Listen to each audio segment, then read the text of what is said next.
Hi guys, welcome back to my YouTube channel. I'm back! Yes! If you're new here, thank you for coming. I really appreciate it. I am Rianda Madonia. I am a fashion enthusiast in many different forms, but we'll get into that a little bit later. But thank you so much if you're an all-time viewer for coming back. I know I've been an inconsistent hand, but I'm trying.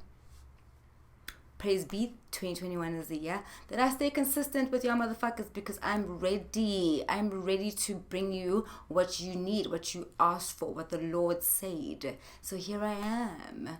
Before we get started, make sure that you subscribe. First and foremost, Lord Jesus. Please subscribe to my channel and then go ahead and like this video. If you dig it, by the end of the video, just give it a like. If you don't, okay. I see you. And then obviously share it if you really, really dig it. And leave comments because I'm here to chat with you guys. I'm literally here to chat with you guys because I literally just became a housewife. So I'm definitely alone in this house. So you guys need to be my friends. Thank you. Before we get started, I just need to say a little bit of a happy birthday to me. Yes, honey, it is my birthday today. Vandaag. Fanyao right now. Happy birthday to me. I'm 31 years old. I'm an Aquarius living in her prime in the thick of COVID, year number 2. This is a long video, guys. Please get your wine. Because I'm about to drop lunch. But on serious note, today's video, I'm basically going to give a little bit of a get to know me in a quite, I wouldn't say serious way, but just my journey in my career.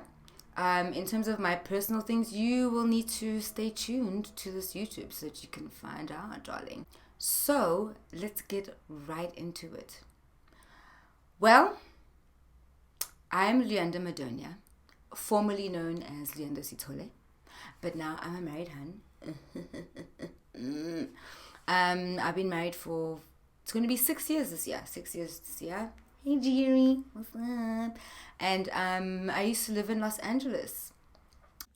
But after high school, I took a gap year and then I said, okay, it's time to move. So I moved to Los Angeles and I stayed there for 6 years. I studied fashion marketing at the Art Institute of California, Hollywood.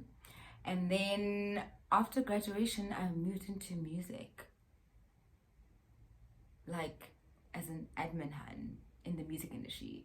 That's definitely my parents' fault. My parents are in the music industry, so I was like, oh my God, let me be a protege and like build the business of my parents' company. And I said, whoa, girl, you definitely on the fashion industry. Like you definitely went to school for that, so I don't understand. So then I changed careers real quick. And yeah, I started my journey into fashion marketing, being a specialist in fashion marketing, especially in the digital space. Because Los Angeles at the time had this big boom of online boutiques. So basically, just to give you a little bit of background, if you guys are familiar with Nasty Gal, if you've watched the series on Netflix or the Girl Boss series, or you just know them as a brand. But basically, Sophia basically showed us that we could be the middleman. Like you didn't have to have fashion design skills in order to have your own boutique, your own online store, your own brand. And from that was a huge grow of many different online boutiques. So when I got into the fashion industry, that was the boom. And I just deep dived into the digital space. I started as an intern, as normal, unpaid. That's how United States does that thing. You be working full-time, honey, no stipend, no nothing. You bring yourself there, you take yourself home, you work 9 to 5, no money. Exposure, experience.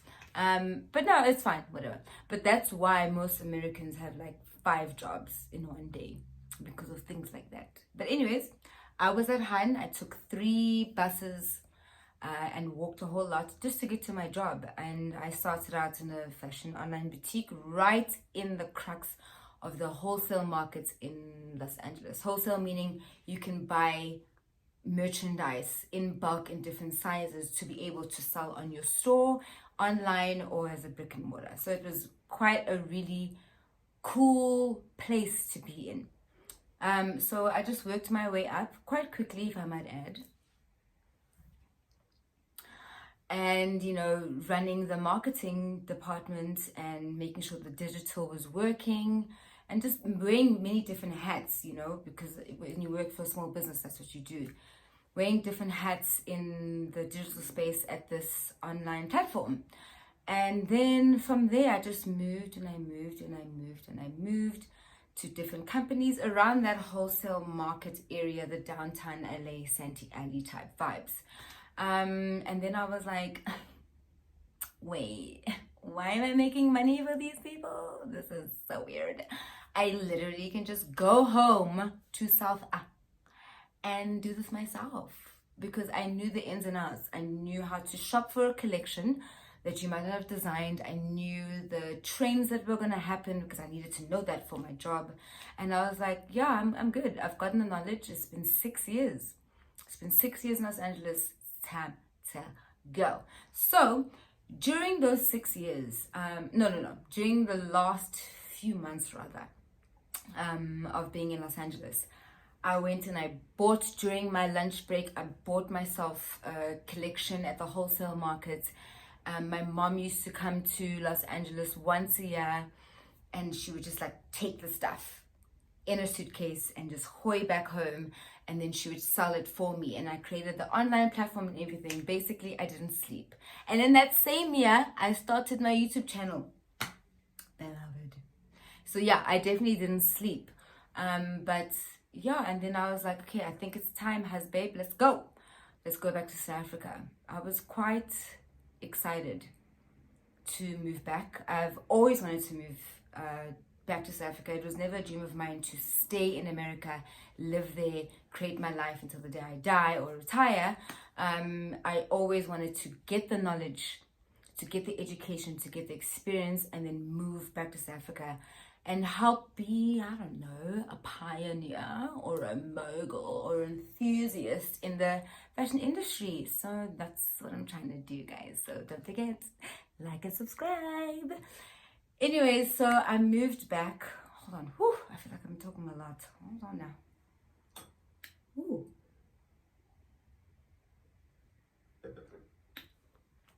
Okay. So yes, me and babe, we moved back. And at that time, my fashion online boutique was kind of thriving. Like, it was like a real thing. Like, my mom did a good job, but I did a good job myself on the marketing of the platform. I think people were like, whoa, this is different. The fashions are different. You know, bringing a global view. Letting South Africans being able to play around. Like, you don't have to be so serious all the time with your fashion. Like, it's an expression of your personality. As you can see already, I'm a dramatic hun. Look at my hair, darling. Look at my nails. But, you know, there's people that are like me. They just want to show their stuff. So I think I had an eye to bring them a different type of view on their fashion and the fashion pieces that were available to them. So yeah, I had my business called Revolt Clothing. Hopefully it will come back as well. And yeah, I just concentrated on that, and I was selling and selling and selling and bringing new collections and going overseas to buy new stuff from different wholesalers from Guangzhou, Shanghai, Seoul, Los Angeles. I had a lot of fun traveling and picking pieces. It was fucking epic, honestly. It was a really good time. And then creativity just stopped. It just stopped. I wasn't really feeling it anymore. I needed the money that I had saved from Los Angeles, you know, in the Dzolls, honey, you know, had run out. So I was like, damn, maybe it's time to like get a job. Go get a job. So I got a job. Luckily, same in the same space as you know, your fashion. So I work for a shoe brand, and that's where I really learned like South Africans are very conservative, number one, when it comes to their style, their fashions. You know, a lot of people, as black people, I think, depending on your parents, but majority of the parents, it's like lawyer, accountant, engineer, those types of things. So if you're gonna work somewhere for the majority of your day, you're gonna wear in that type of way. So a lot of people were very conservative. So that became a difficulty. It became a difficulty. At the same time, do you want to make money, or do you want to sell clothes that you think are nice? So you got to find that balance, and then that basically maybe disheartened, and I wasn't passionate about the things that I was eyeing and buying. Also at the same time, the digital, like South Africans, very, very scared to buy online. I mean, the whole platform is there for you. The security, when I built a website from scratch, is there for you, but they are still, even now, till this day of 2021, they will still trust to buy on WhatsApp. Like, why don't you buy online where it's secure? It will take you like 2 seconds, but you'd rather talk to somebody on WhatsApp, like, how are you gonna get your money back, girl? Anywho, so yeah, so I kind of just, lost motivation for all these different factors that I've just spoken about right now. So now, I did the shoe brand, and this is also, I'm still at the same time running Revolt Clothing, my boutique. And then I was like, yo, I need way more money. I have so much knowledge, like I cannot be making these peanuts, So then I moved into another space, which I dabbled in Los Angeles, which was influencer marketing. Kind of like your PR, but still doing marketing as a whole. So now I'm in charge of marketing as a whole, but because influencer marketing is part of the budget that brands should have, get into it. The brand should have, influencer marketing is becoming a thing. Hence why I'm back on the YouTube, guys. I also want to get influencer money, please. So, just dealing with that. In Los Angeles, I worked with so many influencers, mostly on YouTube. Mostly YouTube influencers. At the time, Instagram wasn't really booming and we didn't see the monetization of Instagram, right? But YouTube, that's where it's at. So if you want any product, you give it to a YouTuber and they will hoy. And then obviously your written blogs. Written blogs were way before YouTube. So those two people. I had about like 9 million, what do you call these people? Viewers or, customers in my hand by dealing with all these influencers. So it was quite a big thing on my CV that I had, resume for my international peoples that are watching. I put it down. I was like, excuse me, I have all these people in my network if you ever branch out. But I'm just showing you that I'm able to work with influencers and big influencers as well with big budgets. So that helped me get into a company that was starting to try and be a pioneer of the influencer space and being an influencer agency. So I got into that company and I literally helped build it from the ground up. So yeah, I worked in that company for a while. And I think the struggles in general with someone, maybe it's just me, maybe I'm just smart, I don't know. I'm just joking. Am I? I don't think so. But you move overseas at a young age. You go there, you learn so much for, quite a developed country. You learn a whole lot and you get the experience from school and from work. If you're lucky, sometimes it's just school, sometimes it's just being there. However, you do learn a lot when you travel, period, point blank, especially if you live there. So when you come back to South Africa, you would like people to listen to you, that you have a worldly view of things. And yes, you might want to start this company, or you might need a marketing manager for this boutique company or a startup. However, listen to me. I know things. Like, I know things.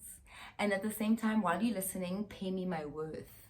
Because, honey, it was not cheap to go to a for-profit school for fashion marketing in a whole country that's in the dollar.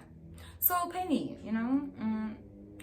But that didn't happen, you know. They want you to think that they know more than you, and you end up like building people's companies, like making them money. Like they end up listening, depending on your personality. I'm very forward person, and I'm like, nah, you talking nonsense. So I did get that opportunity with different bosses to be like, yeah, you're right. I'm like, I know I'm right. You didn't have to fight me before you told me I was right. But anyway, building people's company, and I'm getting paid peanuts. That time I earned in the dollar, honey. Like, what's going on? So you're asking for raises. Oh, not there. That time you see the invoices that come in because you are the marketing. And it's also a small business, so like, I know what's going on behind the scenes, so I don't understand. But anyways, that's a sip moment right there. Can you tell that I'm touched? It's my birthday, I must relax. But anyways, yeah, so with that, on a serious note, you tend to feel imposter syndrome. I don't understand how I'm here. How am I in this position when I have all this knowledge? You keep on telling me I have all this knowledge. I give you the knowledge, you implement it, but you still are not paying me my worth. You still are not giving me the benefit of the doubt. Like, how is that possible? So you start doubting yourself. Am I really that brilliant? Do I really have those amazing ideas? Like, what's happening? And then you start, what does RuPaul say? Your saboteur starts coming out, honey. It starts talking to you, saying you're not great, you're not that brilliant, you're not that smart, you're not that. And then there you are, you're stuck. You're working for the man, capitalism. You're working for the man, and you're just stuck. And you're like, I definitely had a business. It was a booming business. I had multiple businesses. I had a workshop where aspiring fashion enthusiasts, whether you're a content creator, designer, buyer, whatever, used to come and listen to the curated panel that I'd bring together and listen to them. Like, I had multiple businesses, and here I am at this desk making money for others who don't even know what they're doing and who will not listen to me. Like, what's going on? And then COVID, honey. So I turned 30 last year, 2020. 2020 was actually like a very big numbers year for me. I was turning 30 years old. It was a new decade. I was going to be married for 5 years and together with my husband for 10 years. But it was like a big numbers year for me. And then COVID. Someone just came home. Who there? Hello, husband. Hi, husband. Say hi to the people. Hello, people. You're so tired. No, you still look nice. Oh, Okay, bye, world. This is going to sound so fucked up, but this is my truth. It's my truth. A lot of people during COVID had, they lost their jobs or they lost their hours. But they had the opportunity to reflect on what it is that they want to do. Maybe spend time with their family, rekindle something that was lost before, get to know themselves, sit in silence. I didn't have that opportunity. I went full force into work. So, I became busy. So I didn't get the time to reflect. What do I want? What do I want to do? What about these businesses I had? What do I want to do forward? What's going on? So now I'm stuck and I'm just like this. Clock in, clock out. Clock in, clock out. No chilling. Just work. So, all of these different things became a factor as to like, girl, when you turn 31, you need to make a decision. You cannot be getting wrinkles, honey. You cannot be getting gray hairs. For people, for humans. Are you joking? Coming to steal your energy. Never, boss. Oh, so I needed to make a change. So I quit my job. And here I am. It is now February 4th, my birthday, 31-year-old. I have no plans. None whatsoever. Very different from me. No plans. I'm just gonna sit, and if I feel, I feel. If I want to do, I do. If I want to create content, I will create it. If I don't want to, I won't. I'm joking, guys. I really need to be consistent with this thing here. Wow. Because I enjoy it. I enjoy making content, and I really make good content, guys. If you want to see the other content, definitely follow me on Instagram. Leander Madonia, at Leander Madonia. I'm on Instagram for you guys. I enjoy creating content. I'm a creative person. So I'm definitely going to try and be consistent. But basically what I'm trying to say is I'm not going to be pressured by anybody to do anything. It's me. I'm doing it for myself. I'm going to show you that I am brilliant. Imposter syndrome to the left. Saboteur to the right. So that's basically what I'm going to be doing. What you can expect, this is probably very important, what you can expect on my YouTube channel, guys, wait, on. First and foremost, I have a love for fashion. You guys gave me support on those fashion videos that are previous. Feel free to go through the archive of my YouTube before. I'll be bringing that back. How-to videos, how to style. And then when the world kind of opens back up, you know, taking you through vlogging with the events that I might go to or the traveling that I might do. I'm also excited to bring people onto my platform, and we sit and we have drinks and we talk shit. We talk shit, whether it is fashion related, and we talk about where South Africa is in the fashion industry. Are we moving forward? Are we moving backwards? Are we stagnant? Things like that. I already started that type of platform on my podcast. If you guys want to take a listen, I will link it down below. Also, here's my podcast name. You can find it on Spotify and Apple Music. And I'm very, very, very excited to get onto my beauty situations.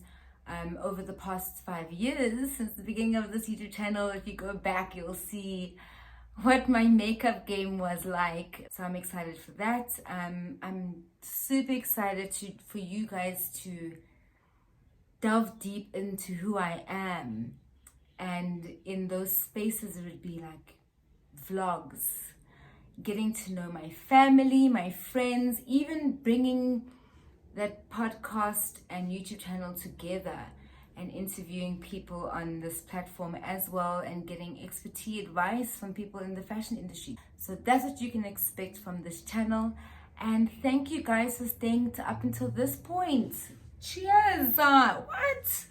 Ching, ching, ching, ching. Ching, ching.